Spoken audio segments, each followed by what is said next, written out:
Good afternoon, everyone. I am going to go right into questions. I don't have any announcements at the top, so Mr. Feller. I don't know what to do. No, you felt out of sorts here. Well, I'm not used to somebody being on top. You don't have to air your personal... Yes. Thanks, Jay. Two topics. In Libya, the situation seems to have only worsened over the weekend. The rebels, as you know, are taking a terrible pounding from airstrikes. Is the potential for military intervention by the U.S. and NATO allies something that you think is growing? Well, I think you heard the President just make reference to the fact that we are meeting at the North Atlantic Council at NATO today, discussing options that NATO can take, and those obviously include military options. I wouldn't characterize the likelihood of further options being pursued as greater now, but we have said from the beginning that those options were on the table, and none of them have been removed from the table. It's important to note that there are a range of options that could be categorized as military, including the substantial assistance that NATO could provide in the humanitarian realm, involving, and I think that there was some focus on that in today's meeting at the NAC, on the humanitarian aspect that can be brought to bear. Is the deployment of ground troops something that's being considered? Is that one of the military options? Well, I would just say, Ben, that the no option has been removed from the table, but that ground troops is not sort of top of the list at this point. One quick one on oil. The Chief of Staff, when asked yesterday about the Strategic Petroleum Reserve, said that it's being considered, and he also made clear that it's only used in rare cases. Mm-hmm. Can you explain the President's basic thinking about that? What are the factors or conditions that would trigger a move like that? Well, as the Chief of Staff said yesterday, it's an option we are considering, but there are a number of factors that go into it, and it is not price-based alone. There are it's important to look at history about and the times when it has been used. So I wouldn't look to a price threshold. The issue here is disruption. Is there a major disruption in the flow of oil? That's obviously a factor. But I think the point that we want to make is that we're very cognizant of the fact that Americans are experiencing a sharp rise in prices at the gas pump, and that affects them and their family budgets. And we are monitoring that very closely. Meanwhile, we are in discussions with oil-producing countries, as well as the IEA, about the various options that are available in the global system to deal with a major disruption should that occur. Yes, Tricia. Bill Daley's comments on television yesterday, is that an indication that you're more actively considering the Strategic Petroleum Reserve? I wouldn't characterize it as more or less, simply that he was making the point that it is an option we are considering. And again, within the broader context of the system that exists to deal with a major disruption should that occur. So it wasn't any kind of a shift. And on the Libya and the possibility of no-fly zone, Britain came out today and said that they're involved in the Security Council and trying to come up with a Security Council resolution for a no-fly zone. I saw it just as I was coming in, is the United States involved in that effort? And also, does the President feel that he would need Security Council approval for establishing a no-fly zone, or would it be able to go ahead with just NATO? Well, we are in consultation with our international partners. A no-fly zone option is certainly one that would be discussed at NATO. In terms of the procedures of getting there, should we want to pursue that option, I'm not going to elaborate on the paths, but only to say that it is being considered. It's also important to, as I think Mr. Daley got at yesterday, on Meet the Press, it's important to be clear about what a no-fly zone is, what it entails in terms of enforcing it, and if you were to pursue that option, you would want to make sure that it is addressing the need at hand, and that because there is there's some things that a no-fly zone can do in terms of air traffic, and things that it can't do in terms of low-flying helicopter activity, for example, would be much harder to deal with in a no-fly zone. So I think that what Secretary Gates got at last week, what Bill Daley got at yesterday, was that this option is very much on the table, but people need to understand the complexities of it, both in its implementation and what it can and can't achieve. And the Security Council effort that Haig was referring to? Again, I would just say that we are obviously in consultation with our international partners, and Great Britain would be one of them. Just to follow up on that, is the United States working on draft language in the UN Security Council about a no-fly zone in Libya? I don't have anything, Jake, on the process that I can tell you, except that it is a live option on the table that we're discussing with our partners. There are reports alluded to just a second ago. Well, I understand that, but I don't have anything more than to say that we're reviewing that option as well as other options. Another option that NATO would be very much involved in is enforcing the UN-mandated arms embargo, which is another thing that NATO would be involved in. So again, I just want to stress that the military options that we talk about are not limited to a no-fly zone, but include a no-fly zone as an option. When the President and the administration send a message to those around Gaddafi, talking about how they're going to be held accountable, they have to make a choice, are there any specific individuals that they have in mind, of individuals around Colonel Gaddafi? Well, certainly we know a number of the people around Colonel Gaddafi, and we are working to have a fuller list of people who can and will be held accountable for the actions that the regime is taking against its own people, the brutalization of Libya's own people. And one of the points that we have tried to make is that we are using the full spectrum of our intelligence capabilities to assist us in identifying those who must be held accountable for the actions that they're taking, and those who are around Colonel Gaddafi and making that existential choice right now about whether they want to be on the side of the Libyan people or on the side of a leader and a regime that no longer has any legitimacy. They should be fully aware of the fact that, broadly speaking, the world is watching what they do, and they will be held accountable for their actions. And just in terms of what has to happen for the U.S. to up the pressure even more on Colonel Gaddafi and those around him, we're obviously several weeks into this. He's shown no inclination that he's going to step down. He's shown, in fact, greater defiance than I think we've seen from others in that region who have, such as Mubarak and others. At what point, with the UN reporting that more than 1,000 people have died in Libya in these fights, at what point does the U.S. say, okay, now we're going to do something? How many people have to die? How much of a threat does there need to be to our energy needs? What needs to happen for the President to say, okay, that's enough?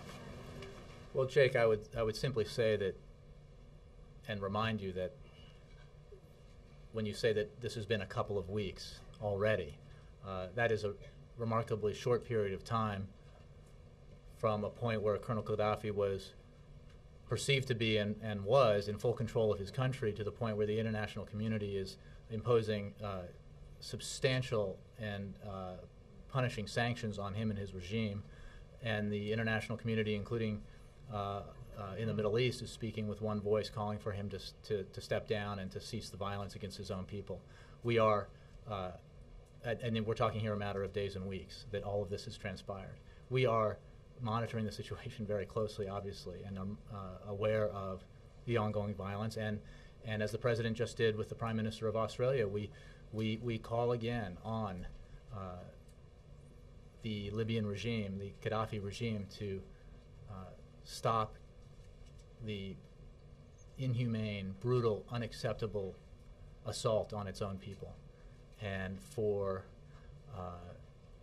Colonel Gaddafi to step aside because he has lost all legitimacy in the eyes of both his people and the world. I wasn't talking about it in terms of days so much as I was in terms of lives, and as somebody who covered then Senator Obama on the campaign trail, who spoke with great eloquence about using U.S. force and the force of the international community, not just words and not just sanctions, but the force of the international community to stop slaughter.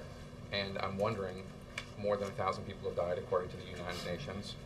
How many more people have to die before the United States decides, okay, we're going to take this one step of a no-fly zone, for example, or we're going to arm the rebels, for example?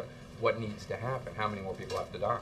Well, again, Jake, it is understandable that as we watch the images that we are able to get about what that show us what's happening in Libya, the urgency that we all feel to be able to move and do something quickly. And I would simply say that the international community, with the United States in the lead, has moved with incredible rapidity to address the situation in Libya and continues to deal with this with great urgency. The meeting today at NATO of the North Atlantic Council will be repeated daily this week as options are reviewed and considered. But I, again, would urge some perspective on the speed with which we and our partners have moved in reaction to this situation in Libya. And I think the comparative, when you talk about what the President said on the campaign trail, the comparative is instructive when you look at other events where international action has been required and how long it has taken, and compared to the speed that was pursued in this case. I think we have moved rather quickly. Yes, Jill. Jay, can you confirm these reports that the U.S. is asking Saudi Arabia to arm the rebels? I have nothing for you on that now. Well, in connection with that, even if you can't, actually, is there any other country that the U.S. might be asking to provide arms to the rebels? Not that I'm aware of. And again, on the issue of arming, providing weapons, it is one of the range of options that is being considered. But I think that we again are talking about a matter of days and weeks here since this situation began. And when you talk about arming the rebels, now we are pursuing a number of channels to have conversations and discussions with the opposition, groups and individuals, as we try to learn more about what they are pursuing, what they want, and that they also, believe what we believe the Libyan people want, which is a government that is representative, that is responsive to the Libyan people's legitimate grievances and respects their rights. I think, again, speaking more generally, you have to be very cognizant of, when you pursue these options, what it is you're trying to accomplish. And I think that it would be premature to send a bunch of weapons to a post office box in eastern Libya. We need to not get ahead of ourselves in terms of the options we're pursuing. And again, I would refer you to the fact that we are reviewing and implementing actions with great haste. Just one on the rebels. I know it's a disparate group, but has the U.S. Had any, let's see, coalesced view of who they are, or is it still just a disparate group of people with very different motives?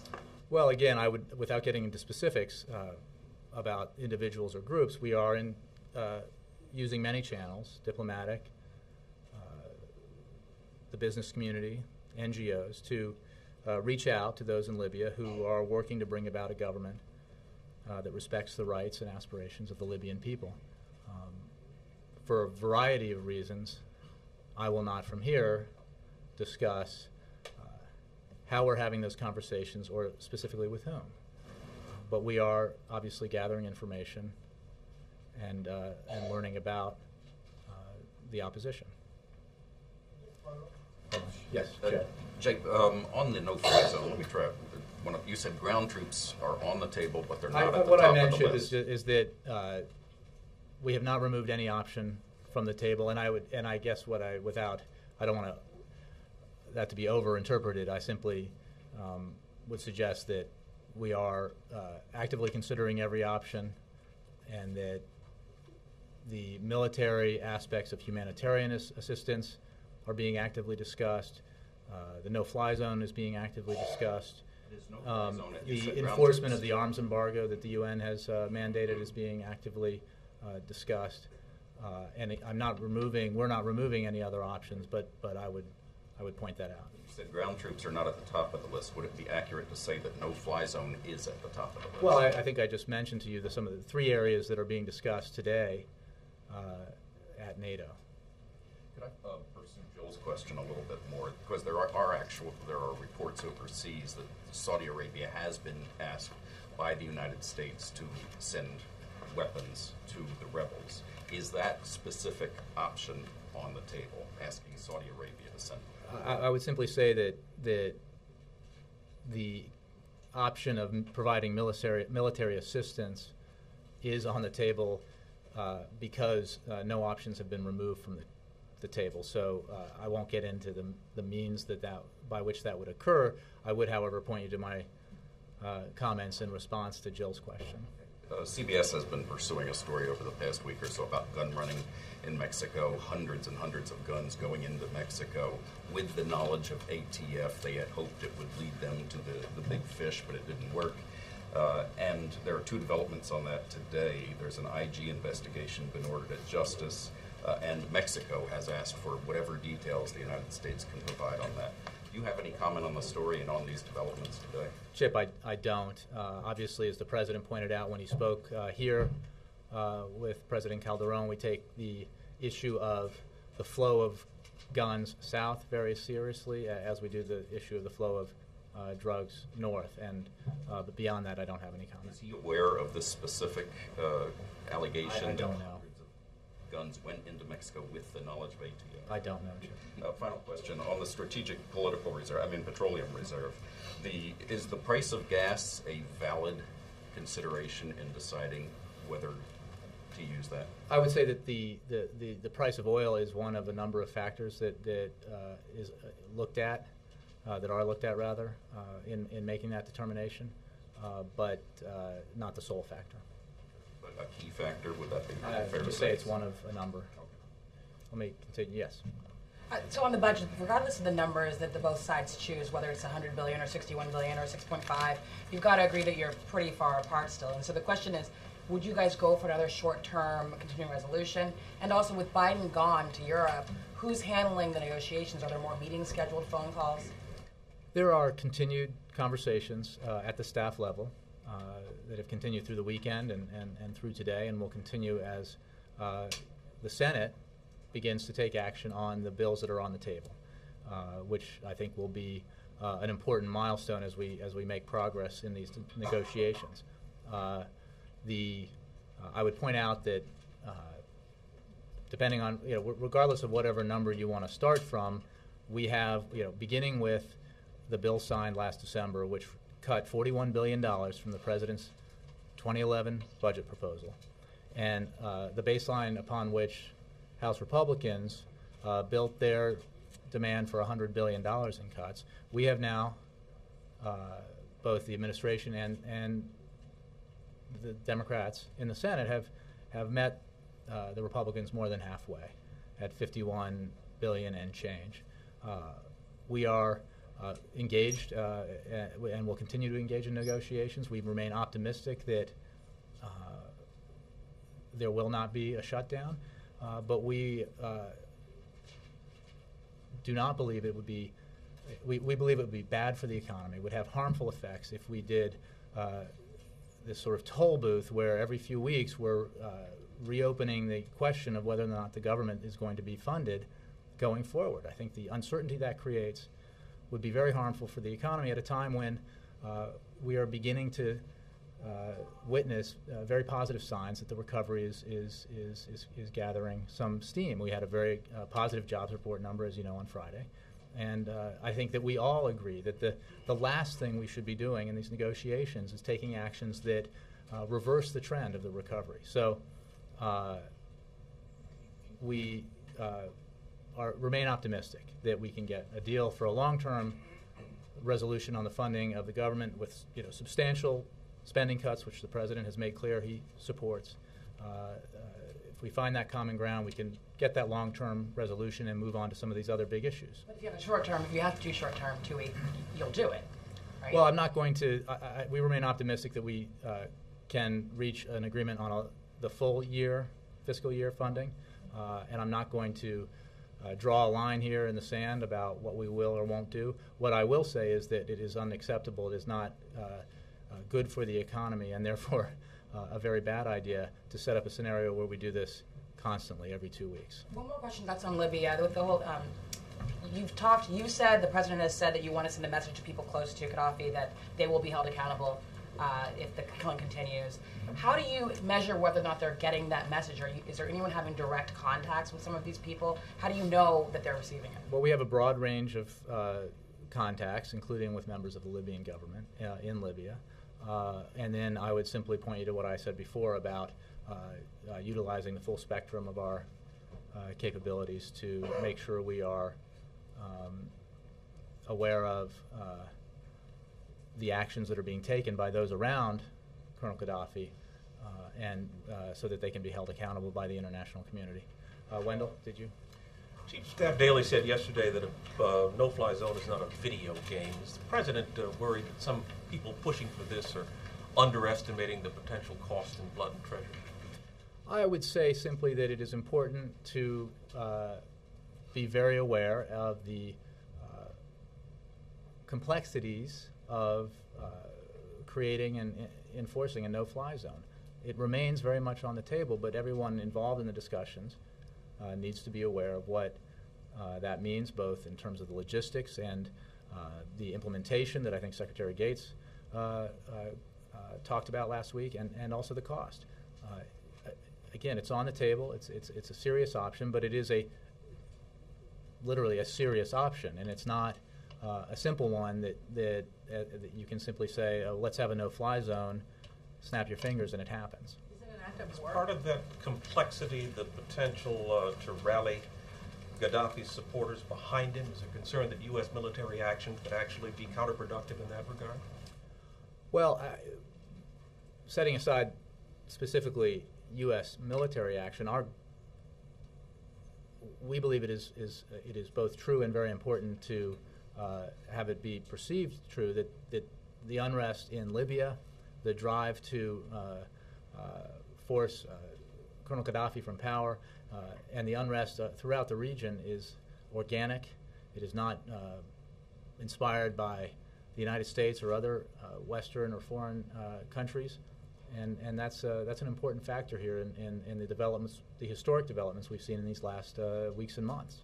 And in order to not change that perception, or would it possibly change that perception for the U.S. to be involved in some kind of military action? Well, I don't want to speculate, but I think that we weigh, as we pursue the options we've already enumerated, and we weigh further options.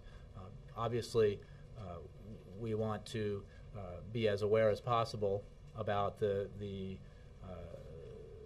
impact the pursuit of those options would have, both in the immediate effect. We want to make sure they work in terms of our goal of ending the violence in Libya, and we want to make sure that they don't have any negative ancillary impacts. Senator Kerry called for cratering Libya's runways. Senator Lieberman has also pushed for more aggressive U.S. response. Are they contacting him privately? Are lawmakers contacting the president privately to try and? I don't have anything on that for you. I'm not aware of any private contacts between those lawmakers and the president. I would just say that, again, we are actively considering the very options that those senators are discussing. Yes, Chair. Who would, I guess two questions. First is, who would hold Gaddafi loyalists accountable, the U.S. or? The international community. International community. And then follow up, You listed some of the military I would options. just point out that the United Nations Security Council has referred this case already to the International Criminal Court. Okay. And you mentioned, or you listed some of the military options that are on the table, including ground troops, no-fly zone, military, humanitarian aid. What other options are there besides those? And arming weapons, you also mentioned. What other options are on the table? Well, I mean, we could speculate endlessly about the options. I would simply say that those are principal options that are being discussed, at least the three that I discussed: humanitarian assistance, enforcing the UN arms embargo, and contingency planning for a potential no-fly zone. Other options remain on the table, but I don't have a list of them for you. Yes. Following up on Chip's questions about this gun strategy that the ATF was running, given the president's strong statements about the southward flow of weapons when the Mexican president was here, would he condone an ATF plan that in effect uses guns as bait? Peter, I just don't have anything for you on that except to point you to his statements about his concerns, our concerns about the flow of guns south. But for other questions about this story, I would point you to the Department of Justice. Just to confirm, you don't have anything because you weren't aware of this, or? I just don't have anything to add to what I just said. Can you take that question and perhaps be able to elaborate on it for us in terms of whether? Well, if there's something I can find out about it, I will. But asking me a hypothetical about whether or not the president would or would not. Well, it's not hypothetical. I mean, the program exists or existed. Mm-hmm. I'll see what I can find out about it. Yes, Julia. I just want to follow up on Athena's question on the CR talks. You say you're optimistic, but Senator Durbin yesterday said the Democrats have been pushed to the limit in terms of the cuts that they're prepared to offer. So where do you find compromise there? Well, I would say, Juliana, that we need to see what happens when these proposals are voted on by the Senate, and we need to find a solution that can be passed out of Congress that this president can sign, and that's going to require the finding of common ground, and that's going to require all sides to move off their positions, as I think we have and the Democrats have, and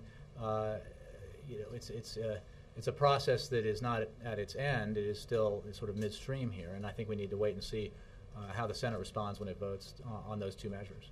Just one other question. You mentioned the jobs report from Friday. Unemployment is down, but the administration is still calling on businesses to spend some of the $2 trillion in cash on hand that they have to help create jobs. Businesses are saying that they'd like to see a lot of that money is overseas, and so they're calling for a repatriation holiday.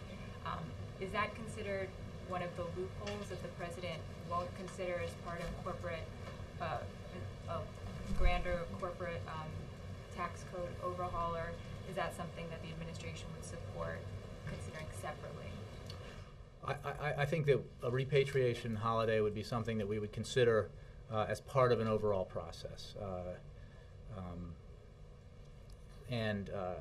I think, as Secretary Geithner has said, the administration would not consider it outside of the context of broader corporate tax reform. So I'll point to his comments as the expert on this and leave it at that. I have a no-fly question and then a Peter King hearing question. On the no-fly zone, Senator Kerry said this weekend that he doesn't consider the implementation of a no-fly zone to be military intervention or an act of war. Secretary Gates seemed to describe it just the opposite last week. How should it be seen? Well, I think it's, as Secretary Gates pointed out, it's clearly military action. The requirement, as he discussed, of taking some direct military action in order to effectively implement a no-fly zone, is pretty clear. So I don't know about the semantic debate here, but I think the point was to focus people's minds on what the option would entail in terms of its implementation. Would taking out their air defenses be an act of war? I would just point you to what Secretary Gates said on that. Okay. On the hearings on Thursday, obviously Dennis McDonough gave a speech to set the stage for this. Should we expect anything more from the president or other administration officials before Thursday to put those hearings in the context that you want them?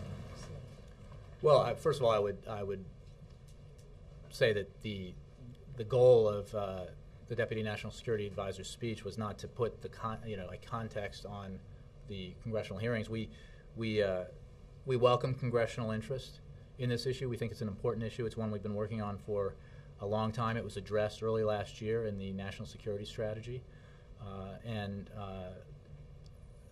Dennis McDonough elucidated, I think, in great detail in his speech over the weekend what our position is on it. Again, he spoke to it at length. I think that's a pretty clear indicator of where we are on the issue. But should we expect to hear So I anything would from not the president? expect. Nothing else. No, I have nothing to announce on that, and I think that Dennis's speech is a good place to go if you're curious about where we are on that issue. Question following up too on the front row. Could I? Let me get over here and I'll get to the rest. I would actually like to follow up specifically on what Mara asked about. A number of Muslim groups think that the hearings themselves are singling out Muslims unfairly. I gather you disagree with that. Well, again, I would just point you to the fact that we welcome congressional interest. We also feel very strongly, as Mr. McDonough made clear in his speech, that we don't, in the United States of America, practice guilt by association. Furthermore, the Muslim American community, we are all in this together as Americans, and Muslim Americans are part of the solution here. They're not the problem. And it is their assistance that helps us address it. It's why we're expanding our engagement with the communities to enhance our ability to deal with the issue of violent extremism in America. Congressman King thinks that the Muslim American community is not cooperating enough with FBI. That's one of the reasons. Well, I would just point you to the Deputy National Security Advisor's speech on our view of that. Yeah. Thank you. Are you worried about creating false expectations among the Libyan people and setting them up for slaughter? This has happened in our history before, during the Hungarian Revolution, for example. Well, I think we're being very careful about how we go about this process as we look at and implement options and develop more options. Again, I would say that the speed with which the international community has reacted has been quite historic. But obviously, we're very careful about how we pursue this. Lester. Thank you. U.S. Geological Survey report dated 2008 said that there were 3 to 4 billion barrels of technically recoverable oil assessed in North Dakota and Montana's Bakken Formation. And my first question, do you know of any report that this oil is being extracted so we will no longer have to depend so much on North Africa and the Middle East? I have nothing for you on that. Okay, a report 3 years later, this year, from the Energy Information Administration estimates Bakken as the largest domestic oil discovery since Prudhoe Bay, 530 billion barrels. And could you tell us, how is the Obama administration encouraging or discouraging this oil production, since there are reports of $4 and $5 a gallon gasoline? Well, what I would tell you, Lester, is that this administration has actively pursued the development of energy in the United States. In fact, since the Deepwater Horizon spill, we have approved 37 permits for offshore oil drilling, and last week, as you know, approved the first deepwater offshore oil permit since that. How about on land? How about in Montana? Again, Les, I don't have anything for you on you. Maybe you should address that question to the Department of Interior. But I would make the point that we are pursuing an energy policy that enhances our domestic production of oil, but also looks broadly at all sources of energy to reduce our dependence on foreign oil, and that includes natural gas and nuclear, renewables. It is a broad-based strategy aimed at reducing precisely the dependence that you're talking about. Ann. Thank you. Thanks, Jay. As a matter of principle, does the President think it's important when gas prices go high that the government step in and intervene in the market process to protect American pocketbooks from that? And separately, does he believe that the strategic petroleum reserve, should that be used as a tool to moderate price as opposed to just being a stockpile for future emergencies? Well, I would point you, Ann, to some of the answers I gave to related questions earlier. First of all, we are very mindful of the fact that the rise in oil prices has caused a rise in gasoline prices, which has had a direct impact on family budgets around the country, and we understand and are concerned by that.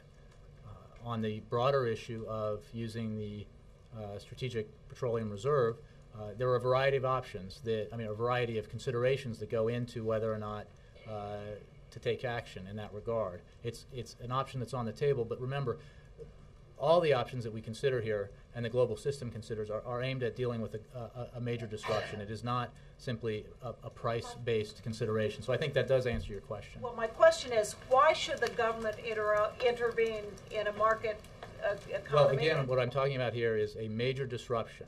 And I would say that when we have unrest in the Middle East, that is not a market issue. It is it potentially could create a major disruption. It hasn't. I'm not saying that's happened, but that is the issue here. It is not simply the market setting a price. Jay, you seem to April, could I go to April, please? Jay, thank you.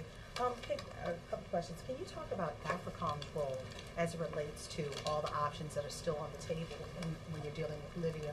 Would AFRICOM will play a role if there is a no-fly zone? What kind of role will AFRICOM play if boots are on the ground? Could you talk to me about that? Well, I would just say that those are if questions that are about what would happen if we did certain things that we haven't decided to do yet. We are very heartened in general by the international consensus that has been created here very rapidly in condemning the actions of the Libyan regime and the brutalization of the Libyan people by the Libyan government. And that includes, obviously, AFRICOM. But I don't have anything specifically about what role they would play in the implementation of options that haven't been selected. And the reason why I ask, I know you're saying they're ifs, but these ifs are on the table, and that's the reason why it is in play and the reason why I ask. No, I understand that, but the fact that we're considering options that may or may not be pursued doesn't make sense for me then to enumerate how they would be implemented in detail. Okay, and when the President of Mexico, President Calderon, was here last week, did President Obama discuss with him an urgency about increasing the production of the sweet crude oil that we get from Mexico? Not that I'm aware of. Sam. Correct me if I'm wrong, are you walking back a little bit what the Chief of Staff said yesterday Absolutely about not. The Chief of Staff made clear that this is an option on the table, and it is an option that we're considering. The reason I asked was there are a lot of people I talked to were surprised, quite frankly, it's being considered. I mean, you mentioned looking historically at when it's been tapped. Well, we talked about it late last week as something that, when I was asked about this, that we're looking at various options, and that the system, the global system, has the capacity to deal with a major disruption. So absolutely not. And I think that there was a move to make a story out of something that really wasn't a story. And the fact that it's an option is as true today as it was on Friday. How much of a concern is it for the White House that this, aside from the immediate political risk of high gas prices, how much of a concern is this might derail the larger economic recovery?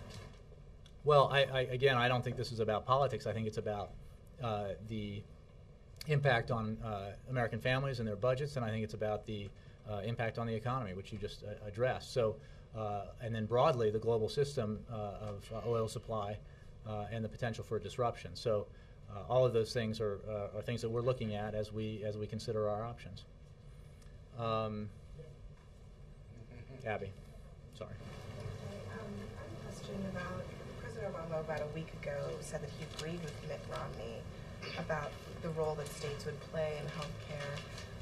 On the other hand, Romney moved to clarify his statement by saying that he doesn't believe that the Affordable Care Act is constitutional and that the federal government has a role in that. Does President Obama still agree in light of this clarification and Mitt Romney attempted to make this past weekend? Well, I think that our point is that Massachusetts and other states that have tried to deal with this issue are examples of the very reason that the Affordable Care Act was necessary. And as far as other statements that the former governor may have made about the plan he signed into law, I don't have anything for you on that, but we believe very strongly that our healthcare system needed reform to produce, to increase the access that Americans have to healthcare, affordable healthcare, to deal with the skyrocketing costs, and to address the deficits that healthcare spending has added to. And as you know, the Affordable Care Act, as analyzed by the Congressional Budget Office, says that it will produce $200 billion in deficit savings over its first 10 years and $1 trillion in its second 10 years. So was the president's statement referring to the Massachusetts plan, saying that that was an example of what the federal plan intends to do? It seems like that's not. No, I think that it was a nod to the kind of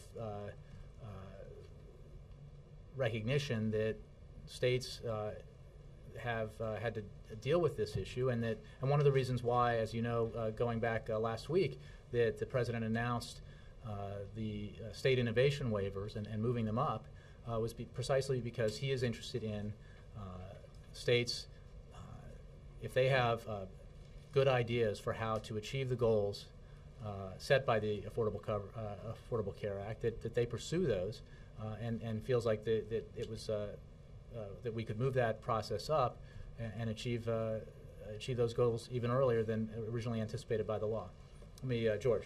I wanted to go back to the impact of the vice president's trip on the budget negotiations. It seems like an unfortunate timing for those talks.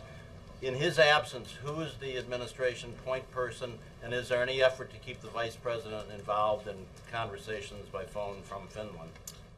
Well, I would say that, again, I would point you to my answer to Athena's question. The staff-level conversations are continuing. The Congress, specifically the Senate, is taking up proposals produced by the House on the one hand and the Senate Democrats on the other, and we all are waiting to see the outcome of those votes.